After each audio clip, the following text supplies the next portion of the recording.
আসসালামু আলাইকুম প্রিয় দর্শক, চ্যানেল আই সংবাদ এখন স্টুডিও থেকে আপনাদের শুভেচ্ছা সহ স্বাগত জানাচ্ছি।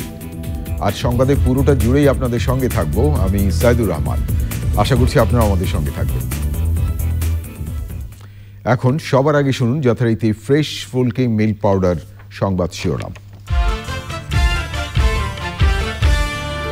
গত এক সপ্তাহে করোনা আক্রান্তের হার 115% বেড়েছে। তবে এখনই লকডাউন বা শিক্ষা প্রতিষ্ঠান বন্ধের কথা ভাবছে না সরকার। আর্ট বিভাগে মেডিকেল কলেজ হাসপাতালে পূর্ণাঙ্গ ক্যান্সার চিকিৎসা কেন্দ্রের ভিত্তি স্থাপন। সবাইকে করোনা টিকা নিতে প্রধানমন্ত্রী আহ্বান। একটি মানুষও যেন টিকা ছাড়া না থাকে, সেই ক্ষেত্রে আমি দেশবাসীর কাছে একটা আহ্বান জানাবো। অনেকে ভয় পান, ওই গায়ে শু ফুটাবে সে ভয়ও আছে, নানা ধরনের অপপ্রচারও ছিল। সিলেটের বরখাস্ত ডিআইজি প্রিজন প্রার্থ গোপাল বণিকের 8 বছরের কারাদণ্ডাদেশ। জ্ঞাত আয় বহির্ভূত সম্পদ ও ক্ষমতার অপব্যবহারের মামলা। বিচার বিভাগকে দুর্নীতিমুক্ত রাখতে সুপ্রিম কোর্টের বেঞ্চগুলোকে ভূমিকা রাখার আহ্বান। বুদ্ধিভিত্তিক দুর্নীতির বিরুদ্ধে সোচ্চার হওয়ার তাগিদ।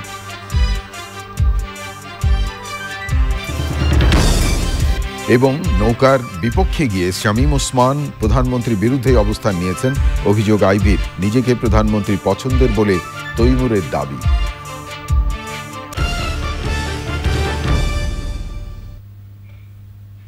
প্রিয় দর্শক, এছাড়াও নিটোল টাটা বিশেষ সংবাদে থাকছে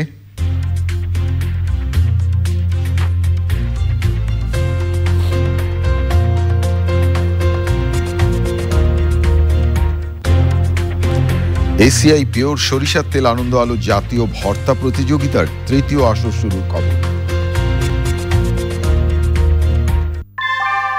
কুয়াশায় সাল চুইয়ে পানি আর কত হয়রানি আছে সমাধান। বসত ঘরে লাগাও, আনো আসি।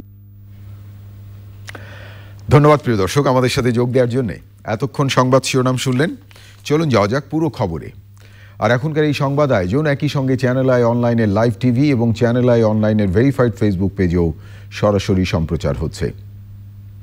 গত 7 দিনে করোনা ভাইরাসে আক্রান্তের হার এর আগের সপ্তাহের চেয়ে 115% বেড়েছে বলে জানিয়েছে স্বাস্থ্য অধিদপ্তর। সাপ্তাহিক ব্রিফিংয়ে স্বাস্থ্য অধিদপ্তরের মুখপাত্র জানিয়েছেন, জানুয়ারির শুরুতে 3 সপ্তাহের নিচে থাকা করোনা সংক্রমণের হার এখন 7% কাছাকাছি। এ অবস্থায় স্বাস্থ্যবিধি মেনে চলার জোর আহ্বান তাদের। জান্নাতুল বাকিয়া কেকার রিপোর্ট।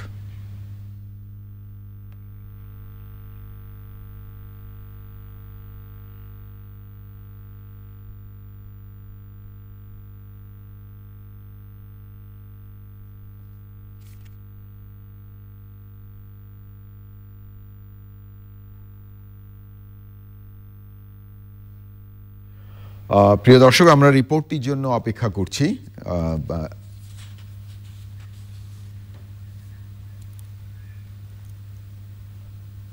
আমরা রিপোর্টটি হাতে এলে পরেই আপনাদেরকে তা দেখানোর চেষ্টা করব। একটু অপেক্ষা করছি আমরা রিপোর্টটির জন্য। রোববার পর্যন্ত গত 24 ঘণ্টায় করোনায় নতুন আক্রান্ত 1491 জন। পরীক্ষার বিপরীতে আক্রান্ত শনাক্তের হার 6.78%। এ সময়ই করোনায় মৃত্যু হয়েছে 3 জনের। বিশ্বব্যাপী করোনার রেকর্ড সংক্রমণে পরিস্থিতি নাজুক বলছে স্বাস্থ্য অধিদপ্তর।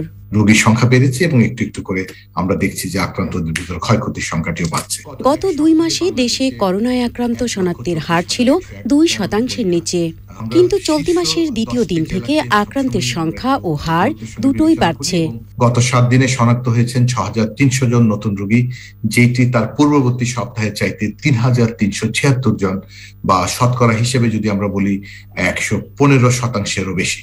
গত 30 দিনে সংক্রমণের যে চিত্রটি আমরা দেখেছি, গত 7 দিনে আমরা সেটি দেখেছি যে সেটির ঊর্ধ্বমুখী একটি গ্রাফ বা চিত্র। স্বাস্থ্যবিধি মেনে চলার জোর আহ্বান জানিয়ে বিশ্বব্যাপী করোনা সংক্রমণের ঊর্ধ্বমুখী পরিস্থিতি তুলে ধরেন স্বাস্থ্য অধিদপ্তরের মুখপাত্র। আপনাদের মাধ্যমে পুরো দেশবাসীর কাছে অনুরোধ রাখতে চাই, যাদের মুঠোফোনে খুদে বার্তা এসেছে, যারা রেজিস্ট্রেশন করেছেন, তারা যেন তাদের নির্ধারিত সময়ে নির্ধারিত কেন্দ্রে তাদের টিকাটি গ্রহণ করেন। যারা রেজিস্ট্রেশন করেননি তাদেরকে রেজিস্ট্রেশন করবার কাজে তারা সহযোগিতা করেন, উদ্বুদ্ধ করেন, এবং সামগ্রিকভাবে আমরা টিকা গ্রহণকারী ব্যক্তির সংখ্যা যত বেশি বাড়াতে পারবো তত বেশি আমরা এই করোনা মোকাবেলায় এগিয়ে থাকবো। দেশে এখনো পর্যন্ত প্রায় 7.5 কোটি মানুষ করোনার 2 ডোজ টিকা পেয়েছেন। সরকারের কাছে পর্যাপ্ত টিকা রয়েছে উল্লেখ করে চলমান টিকাদান কার্যক্রম আরও বেগবান করতে সময়মতো টিকা গ্রহণেরও আহ্বান জানায় স্বাস্থ্য অধিদপ্তর। জান্নাতুল বাকিয়া কেকা, চ্যানেল আই, ঢাকা। হুট করে নয়, পরিস্থিতি পর্যবেক্ষণ করে বিশেষজ্ঞ কমিটির মতামত অনুযায়ী শিক্ষা প্রতিষ্ঠান খোলা রাখার বিষয়ে সিদ্ধান্ত নেওয়া হবে। তবে যতক্ষণ সম্ভব ততক্ষণ প্রতিষ্ঠানে সরাসরি কার্যক্রম চলবে, এমন তথ্য দিয়ে শিক্ষামন্ত্রী বলেছেন চূড়ান্ত সিদ্ধান্তের আগে বিভ্রান্ত হওয়ার সুযোগ নেই। বাকিটা জানাচ্ছেন মোস্তফা মল্লিক। করোনার প্রভাবের কারণে বছরের শুরুর দিন বই উৎসব হয়নি। এসএসসির ফল প্রকাশের দিনও উৎসব হয়েছে সীমিত আকারে। তবে মন্ত্রণালয়ের ঘোষণা অনুযায়ী শিক্ষা প্রতিষ্ঠানগুলোতে সরাসরি শিক্ষা কার্যক্রম চালু আছে। বিশ্বজুড়ে করোনা পরিস্থিতির অবনতি হওয়ার প্রভাব পড়েছে বাংলাদেশেও। উদ্বিগ্ন অভিভাবকরা। এই পরিস্থিতিতে শিক্ষামন্ত্রী বলছেন হুট করে কোনো সিদ্ধান্ত নয়। সার্বিক একটা অবস্থা পর্যালোচনা করে আমাদের কি কি অপশন আছে সেগুলো সব দেখে আমরা কিভাবে শিক্ষা প্রতিষ্ঠান খোলা রাখতে পারি সেই ব্যাপারে আমরা আমাদের সর্বাত্মক প্রচেষ্টা চালাবো। তিনি বলেন সবকিছু নির্ভর করছে পরিস্থিতির ওপর। প্রয়োজনে আমরা বন্ধ করব, কিন্তু যতক্ষণ পর্যন্ত সেই প্রয়োজনটা না অনুভূত হবে ততক্ষণ নিশ্চয়ই আমরা বন্ধ করব না। বিশ্ববিদ্যালয়ের বিষয়েও একই মন্তব্য করেছে বিশ্ববিদ্যালয় মঞ্জুরি কমিশন।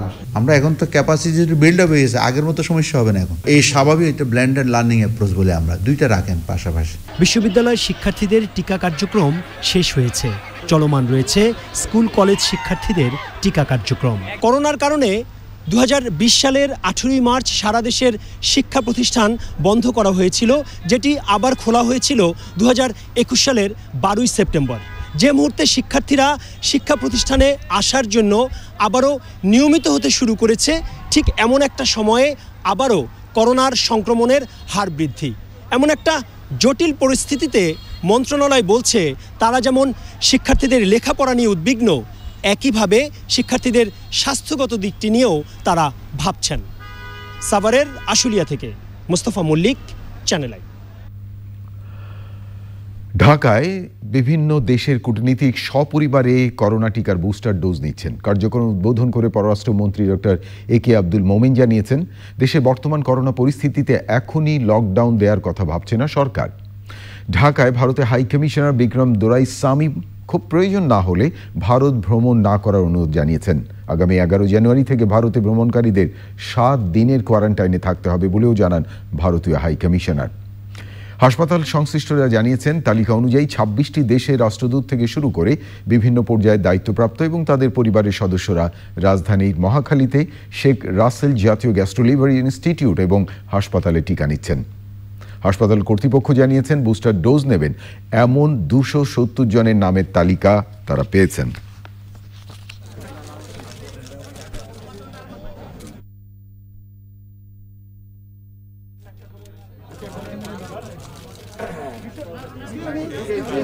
ওমিক্রনটা বড় ছোঁয়াছে, তা আমরা এই জন্যে সবাইকে আপনার আহ্বান জানাবো যে আপনারা স্বাস্থ্যবিধি মেনে চলবেন, ঘরে বাইরে সব জায়গাতে। লকডাউন নিয়ে আমরা ভাবছি না। লাস্ট মিনিস্ট্রিয়াল যেটা হয়েছিল ইন্টার মিনিস্ট্রিয়াল, সেইখানে কেউ লকডাউনের নিয়ে ভাবেন নাই। এই জন্যে যে নতুন ভ্যারিয়েন্ট আসছে তাতে ফ্যাটালিটি খুব কম, এবং এটা একটু অসুবিধা হয় বাট ফ্যাটালিটি কম। সেই কারণে আমরা অর্থনীতিকে অসুবিধা ফেলতে চাই না। Omicron is increasing, is very high. In India, it's increased on a daily basis. The case load is rising very fast. Here also, we are seeing that the same trend is happening. Maybe 2 weeks behind India, but it's also increasing. So, to all our friends, also we would suggest only travel for essential purposes, medical or any other essential business that requires you to travel. ভারতীয় high commissioner কথা বলছিলেন। কক্সবাজারের উখিয়া উপজেলার একটি রোহিঙ্গা শরণার্থী শিবিরে আগুনে 5 শতাধিক ঘর পুড়ে গেছে বলে ধারণা করা হচ্ছে। আগুন নিয়ন্ত্রণে কাজ করছে ফায়ার সার্ভিসের 4টি ইউনিট। অগ্নিকাণ্ডে বিষয়টি নিশ্চিত করেছেন আর্ম পুলিশ ব্যাটালিয়ন 14 এর পুলিশ সুপার নাইমুল হক। তিনি বলেন 16 নম্বর ক্যাম্পে জি ব্লকে আগুনের ঘটনা ঘটেছে, তবে আগুনের সূত্রপাত সম্পর্কে এখনও জানা যায়নি। শরণার্থী ত্রাণ ও পুনর্বাসন কমিশনারের কার্যালয় জানিয়েছে এই মুহূর্তে ফায়ার সার্ভিসের 4টি ইউনিট আগুন নিয়ন্ত্রণে কাজ করলেও চট্টগ্রাম সহ আশেপাশের এলাকা থেকে আরও কয়েকটি ইউনিট ঘটনাস্থলের উদ্দেশ্যে রওনা হয়েছে। এর আগে গত বছরের মার্চে উখিয়ার বালুখালী রোহিঙ্গা শিবিরে ভয়াবহ আগুনে কমপক্ষে 11 জনের মৃত্যু হয়। ভয় না পেয়ে সকলকে করোনার টিকা নেওয়ার আহ্বান জানিয়েছেন প্রধানমন্ত্রী শেখ হাসিনা। দেশের 8টি বিভাগীয় শহরে বিশেষায়িত চিকিৎসা ইউনিট উদ্বোধন করে তিনি বলেন, টিকা গ্রহণের যোগ্য কেউ যাতে টিকা ছাড়া না থাকে। বিশ্বের অনেক দেশ না পারলেও বাংলাদেশ বিনামূল্যে করোনার টিকা দিচ্ছে বলে জানান সরকার প্রধান। বক্তৃতায় সবার জন্য চিকিৎসা ব্যবস্থা নিশ্চিত করার পাশাপাশি গবেষণার উপরও জোর দেন প্রধানমন্ত্রী শেখ হাসিনা। পান্থ রহমান জানাচ্ছেন বিস্তারিত।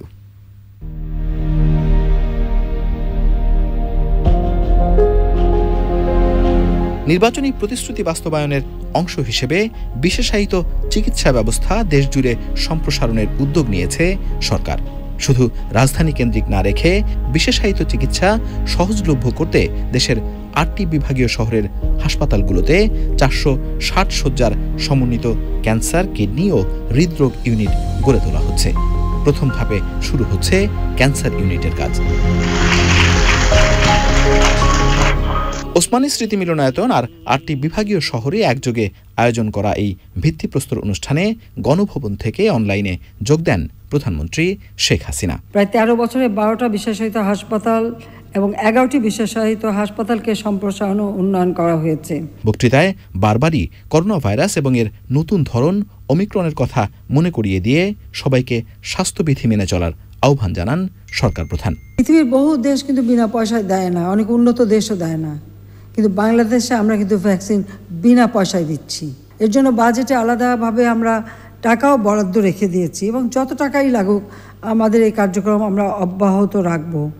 একটি মানুষও যেন টিকা ছাড়া না থাকে, সেই ক্ষেত্রে আমি দেশবাসীর কাছে একটা আহ্বান জানাবো। অনেকে ভয় পান, ওই গায়ে ফুটাবে সে ভয়ও আছে, নানা ধরনের অপপ্রচারও ছিল, কিন্তু সবাইকে আমাদের অনুরোধ থাকবে যে করোনা ভাইরাস এবং ওমিক্রন এর হাত থেকে বাঁচার জন্য, এবং এটা শিশুদের সব থেকে বেশি ধরছে, সেই জন্য আমরা 12 বছর বয়স পর্যন্ত শিশুদের টিকা দেওয়া ব্যবস্থাও নিয়েছি। মাস্কটা ব্যবহার করবেন, খুব বেশি বড় জনসমাগমে যাবেন না। দেশের প্রথম মেডিকেল বিশ্ববিদ্যালয় সহ স্বাস্থ্য খাতে তার সরকারের নেয়া উদ্যোগগুলোর কথা তুলে ধরে শেখ হাসিনা চিকিৎসা খাতে গবেষণা বাড়ানোর তাগিদ দেন। দেশে একটু ক্যান্সারের প্রাদুর্ভাব একটু বেশি দেখা যাচ্ছে, কিডনির প্রাদুর্ভাব দেখা যাচ্ছে, হার্টের প্রাদুর্ভাব দেখা যাচ্ছে।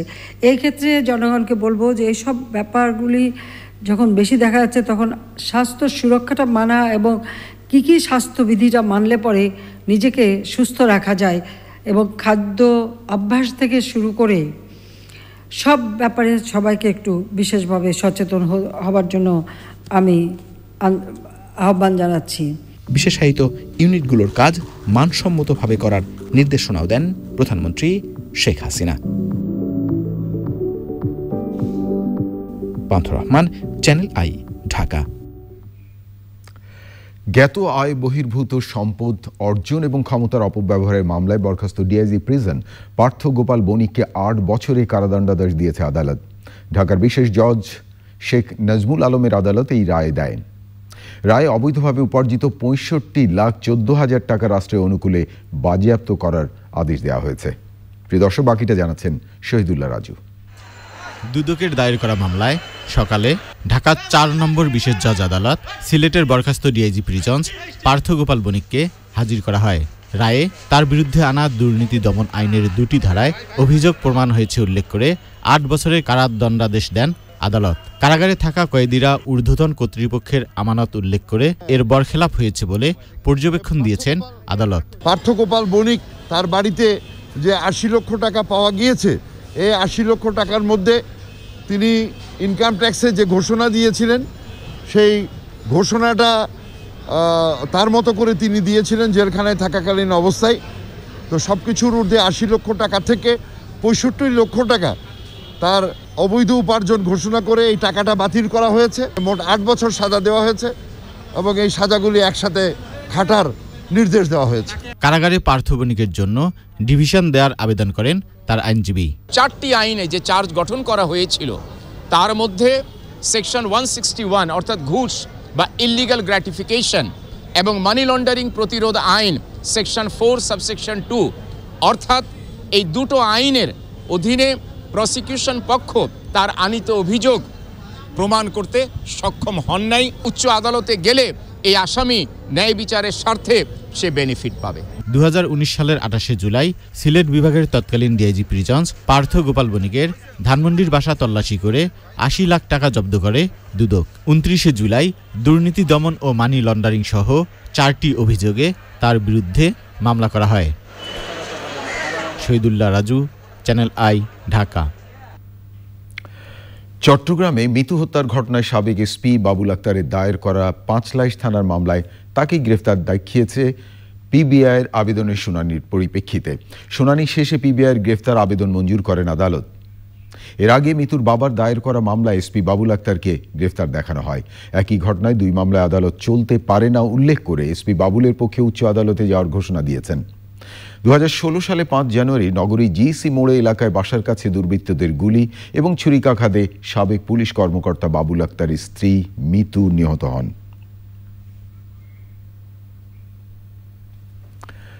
সেনাবাহিনীর অবসরপ্রাপ্ত মেজর সিনা মোহাম্মদ রাশেদ খান হত্যা মামলায় রাষ্ট্রপক্ষের যুক্তিতর্ক শুরু হয়েছে। কক্সবাজার জেলা এবং দায়রা জজ আদালতে যুক্তিতর্ক চলবে 12 জানুয়ারি পর্যন্ত। এর আগে মামলার আসামি ওসি প্রদীপ সহ 15 জনকে আদালতে হাজির করা হয়। রাষ্ট্রপক্ষের আইনজীবী অ্যাডভোকেট ফরিদুল আলম জানান, সবশেষ 8 দফায় 7 ডিসেম্বর 83 জন সাক্ষীর মধ্যে 65 জন সাক্ষ্য দিয়েছে, তাদের জেরা শেষ হয়েছে। ওই সময় 65 জন সাক্ষীর সাক্ষ্য গ্রহণ এবং জেরা সম্পন্ন হওয়ার পর কার্যবিধি 342 ধারায় আসামিদের বক্তব্য গ্রহণ করেন আদালত। 2020 সালের 31শে জুলাই রাতে টেকনাফ মেরিন ড্রাইভ রোডের শামলাপুর চেকপোস্টে পুলিশের গুলিতে নিহত হন সেনাবাহিনী অবসরপ্রাপ্ত মেজর সিনা মোহাম্মদ রাশেদ খান। এই ঘটনায় পুলিশ 3টি মামলা করে। 5ই আগস্ট কক্সবাজার আদালতে টেকনাফ থানার চাকরিচ্যুত ওসি প্রদীপ কুমার দাস, বাহারছড়া তদন্ত কেন্দ্রের পরিদর্শক লিয়াকত আলী সহ 9 পুলিশ সদস্যের বিরুদ্ধে হত্যা মামলা করেন সিনার বড় বোন শারমিন শারিয়া ফেরদৌস। 4টি মামলা তদন্তের দায়িত্ব পায় র্যাব। বিচার বিভাগকে কলুষিত এবং দুর্নীতিমুক্ত রাখতে সুপ্রিম কোর্ট বারের বেঞ্চগুলোকে কার্যকর ভূমিকা রাখার আহ্বান জানিয়েছেন আপিল বিভাগে নিয়োগ পাওয়া নতুন 3 বিচারপতি। বুদ্ধিভিত্তিক দুর্নীতির বিরুদ্ধে সোচ্চার হতে বলেছেন তারা। বেঞ্চের সংখ্যা বাড়ানোর কারণে বিডিআর এবং মানবতা বিরোধী অপরাধ মামলা সহ গুরুত্বপূর্ণ সব মামলার দ্রুত শুনানির উদ্যোগ নেওয়ার কথা জানিয়েছেন অ্যাটর্নি জেনারেল। দেখুন মাজহার হক মান্নার রিপোর্টটি। প্রধান বিচারপতি হাসান ফয়েজ সিদ্দিকী সহ আপিল বিভাগের বিচারপতি ছিলেন 4 জন। এদের মধ্যে দীর্ঘ ছুটিতে গেছেন বিচারপতি ইমান আলী। এই পরিপ্রেক্ষিতে রোববার সকালে 4 বিচারপতিকে আপিল বিভাগের বিচারপতি হিসেবে নিয়োগ দিয়ে প্রজ্ঞাপন জারি করা হয়। জাজেস লাউঞ্জে বিচারপতি বোরহান উদ্দিন, বিচারপতি এম ইনায়েতুর রহিম ও বিচারপতি কৃষ্ণা দেবনাথকে শপথ পড়ান প্রধান বিচারপতি। তবে করোনায় আক্রান্ত হয়ে হাসপাতালে চিকিৎসাধীন থাকায় শপথ নিতে পারেননি বিচারপতি FRM নাজমুল আহসান। শপথ নেয়া বিচারপতিরা এজলাসে বসলে তাদের সংবর্ধনা দেয় অ্যাটর্নি জেনারেল কার্যালয় ও সুপ্রিম কোর্ট আইনজীবী সমিতি। মত এবং চিন্তার পার্থক্য থাকলেও একটা ব্যাপারে তারা সবাই একমত যে বিচারক নিয়োগের ক্ষেত্রে সর্বদা যেন জ্যেষ্ঠতা বজায় রাখা হয়। সংবর্ধনার অনুষ্ঠানে দুর্নীতির বিরুদ্ধে তাদের অবস্থান সম্পর্কে বলেন বিচারপতিরা। ওনারা 3 জনই ওনাদের বক্তব্যে যেটা বলছেন, বিচারকদের সাথে আমরা আইনজীবীরাও যদি একসাথে কাজ করি তাহলে এটা সফল হবে এবং বাংলাদেশে যদি কোনো ধরনের দুর্নীতি করে থাকে তাদের বিরুদ্ধে ব্যবস্থা নেওয়া যাবে। আরেকটি বিষয় যেটা তিনি বলেছেন যে দুর্নীতি বলতে শুধুমাত্র আর্থিক দুর্নীতি নয়, চিন্তা এবং চেতনা, চিত্তের যে দুর্নীতি, ইন্টেলেকচুয়াল দুর্নীতি, সেটাকে উনি উল্লেখ করেছেন। বেঞ্চ গঠনের পর গুরুত্বপূর্ণ মামলা শুনানির বিষয়ে কথা বলেন অ্যাটর্নি জেনারেল। যখনই 2টা বেঞ্চ হবে তখন আমরা এই মামলাগুলো আরও দ্রুত শুনানি করতে পারবো। আমরা দ্রুত অপরাধের মামলাগুলো মেনশন করব, অন্য সব মামলাগুলো মেনশন করবো, আমরা বিডিআর হত্যা মামলা এগুলো মেনশন করবো। বিচারপতি নিয়োগ আইন অনুযায়ী হয়েছে, এতে জ্যেষ্ঠতার কোনো বিষয় নেই বলে জানান রাষ্ট্রের প্রধান আইন কর্মকর্তা। মাজহার হক মান্না, চ্যানেল আই, ঢাকা। নৌকার বিপক্ষে গিয়ে শামীম ওসমান প্রধানমন্ত্রীর বিরুদ্ধেই অবস্থান নিয়েছেন বলে মন্তব্য করেছেন নৌকার প্রার্থী সেলিনা হায়াত আইভি। চট্টগ্রাম সিটি নির্বাচনে প্রচার চালানোর সময় আইভি বলেন দল এ ব্যাপারে ব্যবস্থা নেবে বলে আশা করেন তিনি। হাতিমার্কার প্রার্থী তৈমুর আলম খন্দকার বলেন তিনি শামীম ওসমান নয় বরং প্রধানমন্ত্রী পছন্দের লোক। চট্টগ্রাম থেকে আরো জানাচ্ছেন সোমা ইসলাম। আর বাকি এক সপ্তাহ। নারায়ণগঞ্জ সিটি কর্পোরেশন নির্বাচনের প্রচারে প্রার্থীদের ব্যস্ততা বেড়েছে। বন্দর এলাকায় প্রচারে নেমে নৌকার প্রার্থী আইবি বললেন উন্নয়ন হয়েছে বন্দরে, আর যেটি চাওয়া এখানকার মানুষের সেটি আর ৩ মাসের মধ্যেই শীতলক্ষার উপর কদম রসুল ব্রিজ উদ্বোধন করবেন প্রধানমন্ত্রী শেখ হাসিনা। সে সময় আরও নানা বিষয়ে কথা বলেন তিনি। সেটি কি সেলিনা হায়াত আইবির বিপক্ষে নাকি স্বয়ং মাননীয় প্রধানমন্ত্রীর বিপক্ষেই তারা যেহেতু প্রধানমন্ত্রী নৌকা দিয়েছে আমাকে এবং প্রধানমন্ত্রী খোঁজ খবর রাখছেন, বাংলাদেশ আওয়ামী লীগের কেন্দ্রীয় টিম এখানে কাজ করছেন, তাহলে কি এটা দলের প্রধানমন্ত্রীর বিপক্ষে যাচ্ছে না? পক্ষান্তরে তো তার বিপক্ষে যাচ্ছে। তবে আমি যে কথাটা বলতে চাই, মাননীয় প্রধানমন্ত্রী জানে নারায়ণগঞ্জের মাটি আওয়ামী লীগের ঘাঁটি এবং নারায়ণগঞ্জের জনগণ আমার সাথে আছে। সুতরাং কে কি করলো, কে কি বললো, সেটা প্রধানমন্ত্রীর কিছু যায় আসে না। আমি তো আর তাকে এই উপাধি দেইনি, এটা ওনার বিগত 30 বছরের উপাধি। নারায়ণগঞ্জ না, সারা বাংলাদেশ তাকে জানে। জনপ্রিয় মানুষেরও যেমন স্থান আছে, তেমন বিতর্কিত মানুষেরও স্থান আছে। শহরের আরেক প্রান্ত মিশন পাড়ায় প্রচারে ব্যস্ত তৈমুর বললেন রাজনীতির কৌশলে বিএনপি তাকে পদ থেকে অব্যাহতি দিয়েছে। সেলিনা হায়াত আইভি তার বিরুদ্ধে অপপ্রচার চালাচ্ছে বলে অভিযোগ করেন তিনি। যে না আপনি জনতার প্রার্থী, না আছে আপনার দলের ধানের শীষ, তাহলে আপনি শামীম ওসমান স্বামী 2 ভাইয়ের প্রার্থী। শামীম ওসমানের কাঁধে ভর কইরা চলার মতো লোক তৈমুর আলম খন্দকার না। আমার সেই অবস্থান নারায়ণগঞ্জে নাই আল্লাহর রহমতে। মুখামুখি দাঁড়ায় থাকার লোক আমি। প্রধানমন্ত্রী নিজে চিনে, প্রধানমন্ত্রী নিজে বলছে তৈমুর আলম খন্দকার যে উইনেবল ক্যান্ডিডেট। কার প্রার্থী? প্রধানমন্ত্রীর প্রার্থী। জনগণের প্রার্থী দেখেই তো প্রধানমন্ত্রী আমাকে সমর্থন দিতেন যদি উনি থাকতেন এইখানে। আপনার নিজের চেয়ারপারসন আপনাকে ভালোবাসে না? অবশ্যই। নিজ দল আপনাকে অব্যাহতি দিল। আরে ভাই শোন, অব্যাহতি দিছে, এটা তো এখন সকলের ভোট পাওয়ার জন্য আমাকে একটা সুযোগ করে দিল। কথার যুদ্ধ থাকলেও এখন পর্যন্ত প্রধান 2 প্রার্থী প্রশাসনের ভূমিকা নিয়ে কোনো প্রশ্ন তুলেননি। 16 জানুয়ারি ভোট দিতে তৈরি শহরের মানুষ। সোমা ইসলাম, চ্যানেল আই, নারায়ণগঞ্জ। প্রিয় দর্শক, নারায়ণগঞ্জ থেকে সোমা ইসলামের রিপোর্টটি দেখলেন। ঢাকা বিশ্ববিদ্যালয়ে মোট 1000 আসন কমানোর পরিকল্পনা হলেও বিজ্ঞানে আসন বাড়তে পারে। বিশ্ববিদ্যালয়কে চতুর্থ শিল্প বিপ্লব উপযোগী করতে একাডেমিক সংস্কারের অংশ হিসেবে কলা এবং সামাজিক অনুষদ বিজ্ঞানে আসন কমানোর কথা জানিয়েছে বিশ্ববিদ্যালয় কর্তৃপক্ষ। শিক্ষাবিদ এবং ছাত্র নেতারা এই উদ্যোগকে স্বাগত জানালেও যথাযথ বিশ্লেষণের মাধ্যমে আসন কমানোর তাগিদ দিয়েছেন তারা। দেখুন মাসুর শাকিলের রিপোর্টটি। 1921 সালে প্রতিষ্ঠিত ঢাকা বিশ্ববিদ্যালয়ে বর্তমানে 20 অনুষদের 83টি বিভাগে শিক্ষার্থী 37,018 জন, আবাসিক হল 20টি, শিক্ষক প্রায় 2000। বিশ্ববিদ্যালয়ের পর্যবেক্ষণ, অপরিকল্পিতভাবে বিভাগ ও ইনস্টিটিউট খোলার কারণে অতিরিক্ত শিক্ষার্থীর চাপ তৈরি হয়েছে। শিক্ষার গুণগত মানোন্নয়ন ও দক্ষ মানব সম্পদ তৈরিতে আসন কমানোর মধ্য দিয়ে একাডেমিক মহাপরিকল্পনা বাস্তবায়ন শুরু করতে চায় কর্তৃপক্ষ। আগে আমাদের প্রায় 7000 শিক্ষার্থী আমরা এন্ট্রি লেভেলে অর্থাৎ অনার্সে আমরা ভর্তি করতাম। সামনের বছর থেকে এই শিক্ষার্থীর সংখ্যা অ্যারাউন্ড 6000 হবে। বিজ্ঞান যে বিষয়ক যে সাবজেক্টগুলো আছে, অ্যাপ্লাইড সায়েন্সের যে সাবজেক্টগুলো আছে, এগুলোর উপরে আমরা গুরুত্ব দিচ্ছি এবং শিক্ষার্থীর সংখ্যা কোনো ক্ষেত্রে বেড়েছে।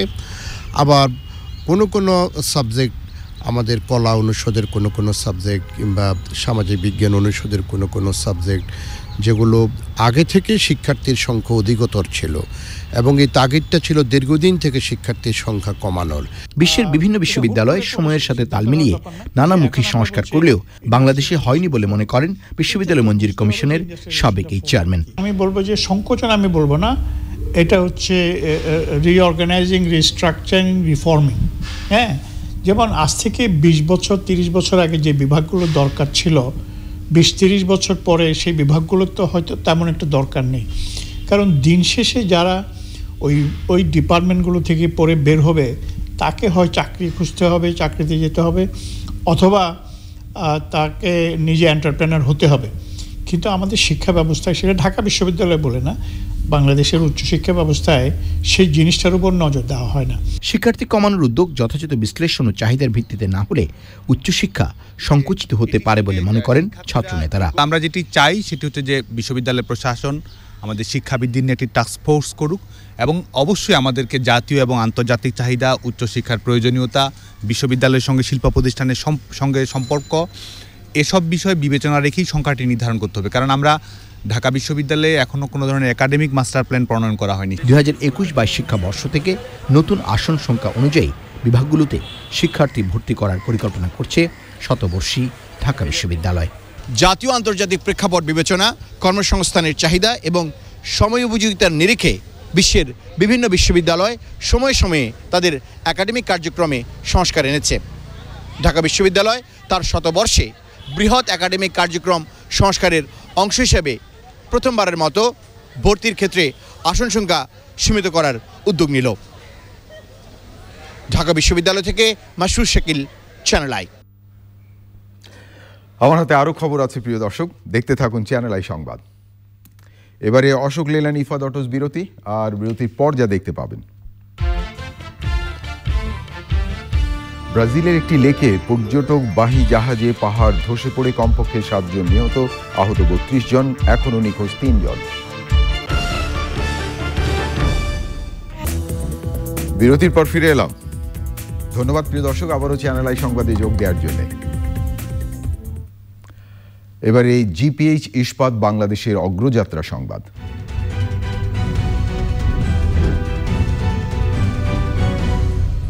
নির্মাণে প্রচলিত স্টিল বেছে নেবেন নাকি বেছে নেবেন এশিয়ার প্রথম কোয়ান্টাম ইলেকট্রিক আর্ক ফার্নেসে তৈরি বিশ্বসেরা স্টিল? জিপিএইচ ইস্পাত, দৃঢ়তার প্রতিশ্রুতি।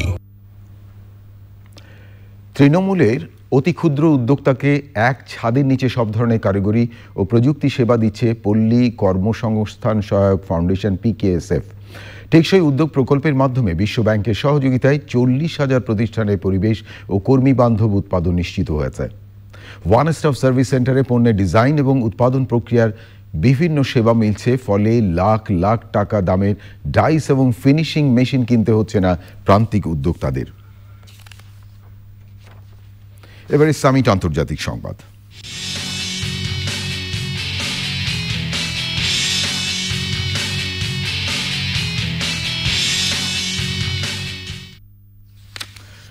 প্রিয় দর্শক, আন্তর্জাতিক অঙ্গনে এখন আপনাদের নিয়ে যাচ্ছি ব্রাজিলে। ব্রাজিলের একটি লেকে পর্যটকবাহী জাহাজে পাহাড়ের কিছু অংশ ধসে পড়ে কমপক্ষে 7 জন নিহত হয়েছেন, আহত হয়েছেন 32 জন, নিখোঁজ রয়েছেন 3 জন।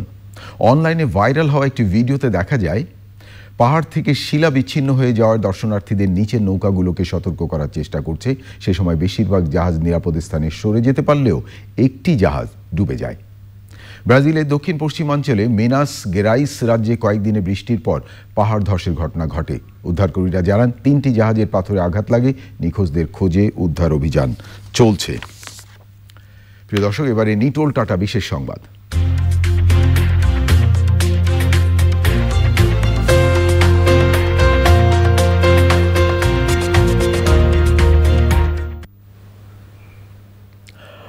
এসিআই পিওর সরিষার তেল আনন্দ আলো জাতীয় ভর্তা প্রতিযোগিতার 3য় আসর শুরু হয়েছে।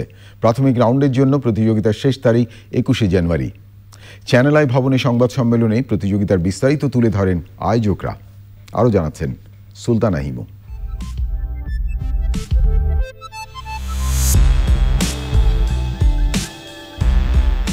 ভোজন রসিক বাঙালির খাবারের তালিকায় ভর্তা অন্যতম খাবার। বাঙালির রসনা তৃপ্তির ভর্তা নিয়ে শুরু হতে যাচ্ছে এসিআই পিওর সরিষার তেল আনন্দ আলো জাতীয় ভর্তা প্রতিযোগিতার 3য় আসর। চ্যানেল আই ভবনে সংবাদ সম্মেলনে আয়োজকরা বলেন, সরিষার তেল দিয়ে বানানো যায় এ জাতীয় উপকরণের ভর্তার রেসিপি প্রতিযোগিতার অন্তর্ভুক্ত হবে। প্রাথমিক রাউন্ডে একজন প্রতিযোগী সর্বোচ্চ 3টি ভর্তার রেসিপি পাঠাতে পারবেন। এই ভর্তা কনসেপ্টটা কিন্তু বাংলাদেশে প্রচলিত আছে এবং এটা অনেক যুগ যুগ ধরে চলে আসছে। আমরা শুধু কোয়ালিটি পণ্যই দিচ্ছি না, আমাদের একটা দায়িত্ব থেকে যায় যে দেশের যে কালচারটা, ঐতিহ্যটা ওটা সংরক্ষণ করাটাও কিন্তু আমাদের কি করতে হবে।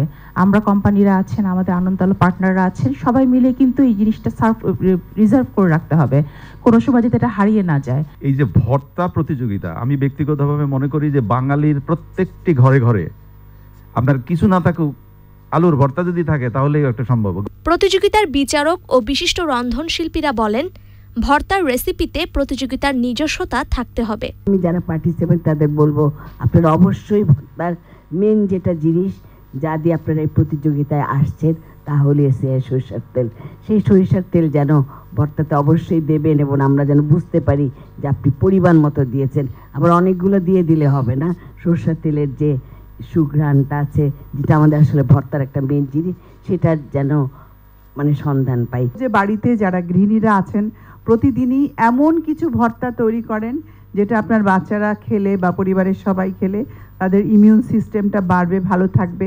প্রাথমিক রাউন্ডের জন্য 21শে জানুয়ারি 2022-এর মধ্যে প্রতিযোগীরা ডাকযোগে আনন্দ আলো ভবনে অথবা পিওর বাঙালি রান্নাঘর ফেসবুক পেজে রেসিপি পাঠাতে পারবেন। আয়োজনের গালা রাউন্ড সরাসরি সম্প্রচার করবে channel I. Sultana Himu, channel I, Dhaka. এবারে কৃষি সংবাদ।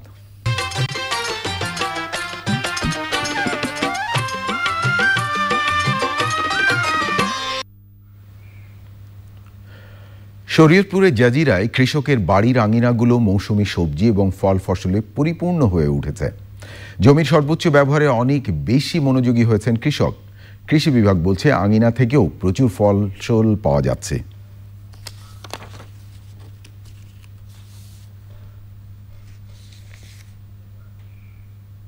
প্রিয় দর্শক, এখন দেখবেন প্রকৃতি সংবাদ।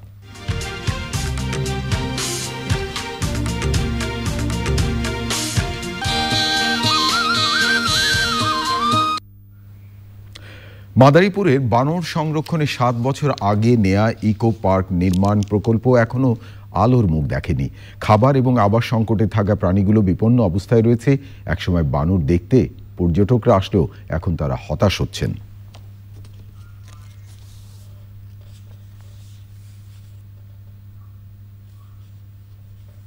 প্রিয় দর্শক, এবারে পপুলার লাইফ ইন্স্যুরেন্স বাণিজ্য সংবাদ।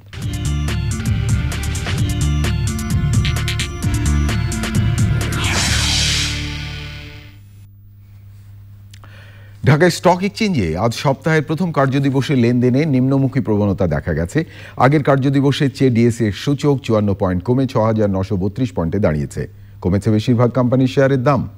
হাতবদল হয়েছে 378টি কোম্পানি, 1,461 কোটি 8 লাখ টাকার শেয়ার ও মিউচুয়াল ফান্ড, যা আগের কার্যদিবসের চেয়ে 222 কোটি 39 লাখ টাকা কম। এর মধ্যে দাম বেড়েছে 98টির, কমেছে 248টির এবং অপরিবর্তিত রয়েছে 32টি কোম্পানির শেয়ারের দাম।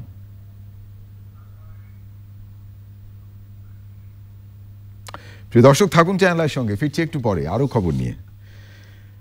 আবারও অশোক লেল্যান্ড ইফাদ অটোস বিরতি, আর বিরতির পর যা দেখতে পাবেন, ক্রাইস্টচার্চ টেস্টের প্রথম দিনে বাংলাদেশের বিপক্ষে 349 রান তুলেছে নিউজিল্যান্ড। ল্যাথাম 186 এবং কনওয়ে 99 রানে অপরাজিত। Introducing Zain and Mizer Foaming Face Wash with a built-in applicator. The applicator gently exfoliates and deep cleanses your skin, while the small molecule actives deeply penetrate and remove impurities, giving you a bright skin tone. Zain and Mizer Vitamin C Face Wash for brighter and glowing skin. আচ্ছা, university ইলেকশনে শুধু ছেলেরাই দাঁড়ায়, এটা কে বদলাবে? বাবা, আমি ইলেকশনে দাঁড়াবো। ইলেকশন? কড়া রোদ, এত কষ্ট, বাদ দে মা। তুমিই তো উঠতে শিখিয়েছো, উঁচুতে উঠতে পারবো না তা তো শেখাওনি। কড়া রোদ এটা সামলাবে, তুই গ্লো কর। ফেয়ার এন্ড লাভলি এখন গ্লো এন্ড লাভলি, এটি রোদ থেকে বাঁচায় আর এর মাল্টিভিটামিন ডার্ক স্পটস কমায়, দেয় এইচডি গ্লো। আর এরপর দেশকে বদলে দেব। গ্লো করো নিজের পরিচয়, গ্লো এন্ড লাভলি। চঞ্চল ভাই, দেখা যাচ্ছে না বলে নেই নাকি? পানিতে থাকা আয়রন ও সীসা ফোটালেও যায় না, দেখাও যায় না। পিওরিক ক্লাসিক দূর করে ভাইরাস, ব্যাকটেরিয়া এবং নতুন যুগের দূষণ।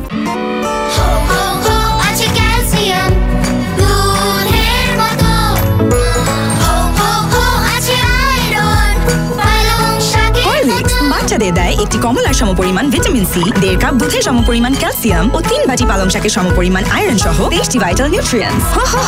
হরলিক্স, নতুন হরলিক্স 500 গ্রাম সাশ্রয়ী প্যাক মাত্র 295 টাকা। যখন যেখানে খুশি মাইজিপি অ্যাপ থেকে ব্যালেন্স রিচার্জ করা যায় খুব সহজেই নিজেই।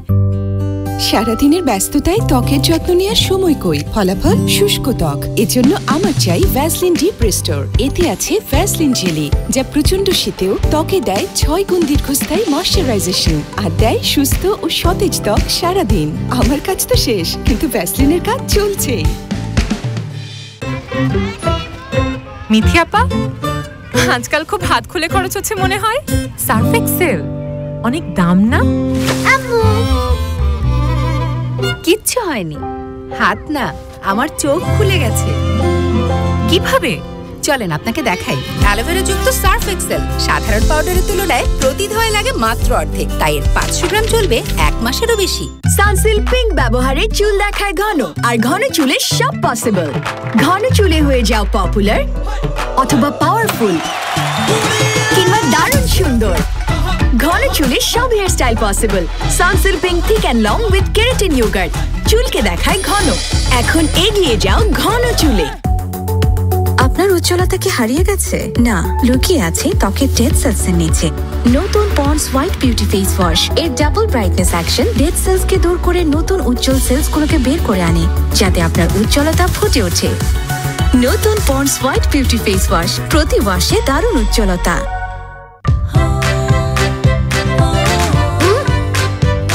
ভিম স্মার্ট লিকুইড দেয় একদম ঝকঝকে থালা বাসন। স্মার্ট কেন হব না? যখন যেখানে খুশি মাইজিপি অ্যাপ থেকে ব্যালেন্স রিচার্জ করা যায় খুব সহজেই নিজেই। উনি মিসেস অলরাউন্ডার, একসাথে করেন অনেক কাজ, কিন্তু বাথরুমে ঘষো। মিসেস ফারিয়া, এই হলদে ভাব ও কঠিন দাগ দূর করার জন্য আপনার দরকার আপনার মতন একজন allrounder. Harpic bathroom cleaner floor tiles ও বেসিনকে করে 10 গুণ বেশি পরিষ্কার আর ধ্বংস করে 99.9% জীবাণু। হারপিক বাথরুম ক্লিনার, আপনার বাথরুমের অলরাউন্ডার। এখন নীল ও লাল হারপিকের মানিক জোরে থাকছে 20 টাকা ছাড়, সাথে মগও ফ্রি।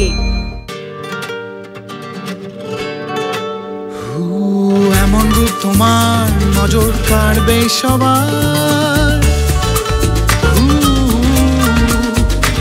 এনভি উপটান সোপ, উপটান হলুদ আর প্রাকৃতিক অ্যান্টিঅক্সিডেন্টের গুণে ভরা। হলুদ ত্বককে করে ভেতর থেকে পরিষ্কার এবং দেয় দীপ্তিময় সৌন্দর্য, আর অ্যান্টিঅক্সিডেন্ট দেয় তারুণ্যদীপ্ত ত্বক। এমন রূপ তোমার নজর কাড়বে সবার। এনভি উপটান সোপ, সৌন্দর্যের নতুন চমক। আমার হাজবেন্ড মালয়েশিয়াতে থাকে, আমি ওকে বলে দিয়েছি কখনোই হুন্ডি করবা না, যা পাঠাবা ইসলামী ব্যাংকের মাধ্যমেই পাঠাবা। ইসলামী ব্যাংক বাংলাদেশ লিমিটেড, প্রবাসীদের বিশ্বস্ত বন্ধু। যখন যেখানে খুশি মাইজিপি অ্যাপ থেকে ব্যালেন্স রিচার্জ করা যায় খুব সহজেই নিজেই। কি হলো আপু? মন বলছিল ড্রয়িং রুমের লুকটা বদলাই, আর কোমর সরি বস বলে দিল। জানেন কি 30-এর পর বোন ডেনসিটি কম হতে শুরু করে, তাই নিন হরলিক্স উইমেন্স প্লাস। এর 100% ক্যালসিয়াম ও ভিটামিন ডি হাড়ের শক্তি ধরে রাখতে সাহায্য করে। যদি মনের কথা শুনতে হয়, শক্ত হয়ে দাঁড়াতে হবে। এত খরচের বাজারে মানুষ একা সংসার চালায় কিভাবে? 2 হাতে করলে সহজ হতো না? তেমনি দুজনেই যদি রোজগার করি তাহলে সংসার চালানো সহজ হয়ে যেত না? আমি কাজ শুরু করব, কাপড় সেলাইয়ের। একসাথে রোজগার করব, একসাথে সংসার চালাবো। হুইল 2 in 1, কাপড় ফ্রেশ, চিন্তাও ফ্রেশ। এই জন্য আপনারা আমাকে ভোট দিন। অরণি, তুমি নিজের চুল সামলাও। গরম ঘাম তোমার চুলের শাইন না নষ্ট করে দেয়। চুল সামলাবো, শাইনও করব। সানসিল্ক ব্ল্যাক শাইন 5টি ন্যাচারাল অয়েল ফর্মুলায়, যা গরম হোক কিংবা ঘাম, এটি তোমার চুলে দেয় 24 ঘন্টা পর্যন্ত শাইন। চুল সামলাবো, শাইনও করব। যখন যেখানে খুশি মাইজিপি অ্যাপ থেকে ব্যালেন্স রিচার্জ করা যায় খুব সহজেই নিজেই। সারাদিনের ব্যস্ততায় ত্বকের যত্ন নেওয়ার সময় কই, ফলাফল শুষ্ক ত্বক। এজন্য আমার চাই ভ্যাসলিন লোশন। এতে আছে ভ্যাসলিন জেলি, যা ত্বককে দেয় 6 গুণ দীর্ঘস্থায়ী। প্রিয় দর্শক, বিরতির পর ফিরে এলাম চ্যানেল আই সংবাদে আরো খবর নিয়ে। আপনাদেরকে আরেকবার স্বাগত জানাচ্ছি। এবার এই খেলার খবর।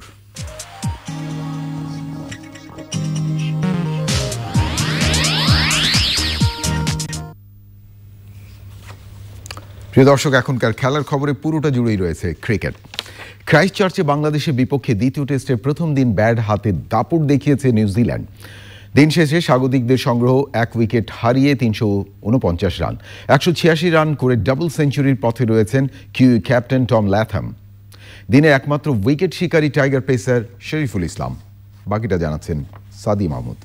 মাউন্ট মঙ্গানুয়ে ইতিহাস গড়া জয়ের পর খুব স্বাভাবিকভাবেই প্রত্যাশা ছিল ক্রাইস্টচার্চেও ধারাবাহিকতা ধরে রাখবে টিম টাইগার্স, কিন্তু হ্যাগলি ওভালের সবুজ উইকেটে রীতিমতো দুঃস্বপ্নের মতোই একটি দিন কাটিয়েছে ক্যাপ্টেন মুমিনুলের দল।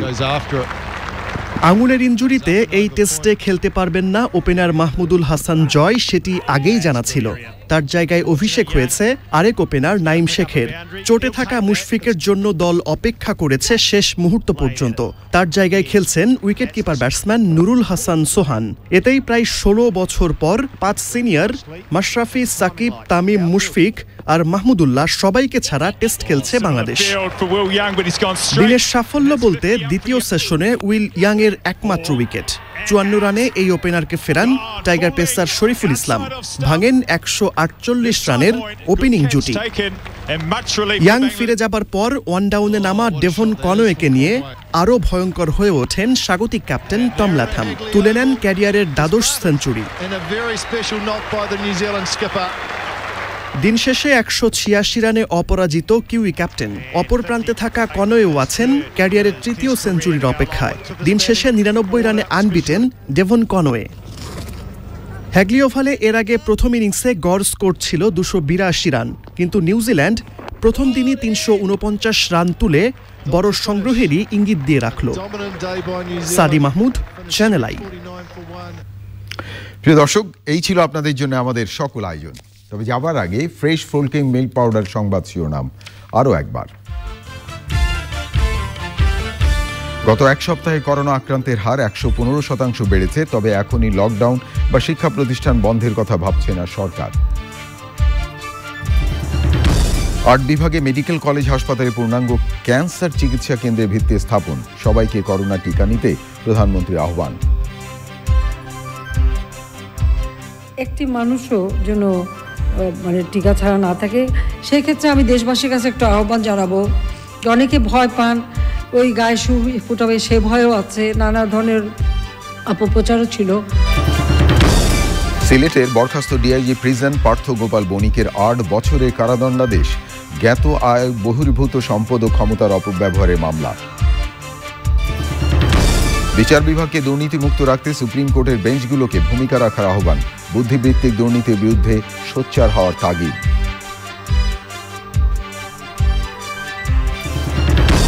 এবং নৌকার বিপক্ষে গিয়ে শামীম ওসমান প্রধানমন্ত্রীর বিরুদ্ধেই অবস্থান নিয়েছেন অভিযোগ আইভীর। নিজেকে প্রধানমন্ত্রী পছন্দের বলে তৈমুরের দাবি।